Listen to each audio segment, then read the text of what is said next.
প্রিয় সাংবাদিকবৃন্দ, আসসালামু আলাইকুম ওয়া রাহমাতুল্লাহি ওয়া বারাকাতুহু।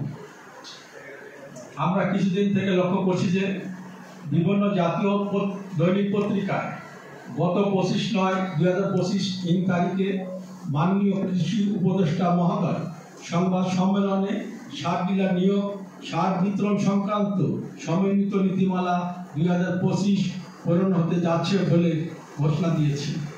এটাকে আমরা যুগোপযোগী সিদ্ধান্ত বলে মনে করছি, কিন্তু আমরা গভীর উদ্বেগের সাথে লক্ষ্য করছি ইউনিয়ন ভিত্তিক 3 জন করে সার ডিলার নিয়োগের মাধ্যমে ওয়ার্ড পর্যায়ে ডিলার নিয়োগের যে খসড়া প্রস্তুত করেছেন তা বিতরণ ব্যবস্থায় কখনো সুফল বয়ে আনবে না। কারণ হিসাবে অবকাঠামোগত ঘাটতি, পরিবহন ব্যবস্থার ঘাটতি, যেটাকে আমরা বলি রাস্তাঘাটের দুর্দশা আছে, এবং আর্থিক ব্যাপারে নিরাপত্তাহীনতা এর কথা বলা যেতে পারে। দীর্ঘ 30 বছর যাবৎ বিসিএসসি সার ডিলারগণ সুনামের সহিত কৃষক পর্যায়ে সার ব্যবসা পরিচালনা করে আসিতেছে। কোটি কোটি টাকা বিনিয়োগের মাধ্যমে ও নিরবিচ্ছিন্ন সেবা দানের মাধ্যমে কৃষকের ফসল উৎপাদন বলিষ্ঠ ভূমিকা রাখছে। একথা অনেক স্বীকার্য যে এ ব্যাপারে কৃষি সম্পদ অধিদপ্তরের সুনিয়ন্ত্রিত তদারকি বলিষ্ঠ ভূমিকা রাখছে। হঠাৎ করে কি এমন হলো যে ওয়ার্ড পর্যায়ে ডিলার নিয়োগ দিতে হবে?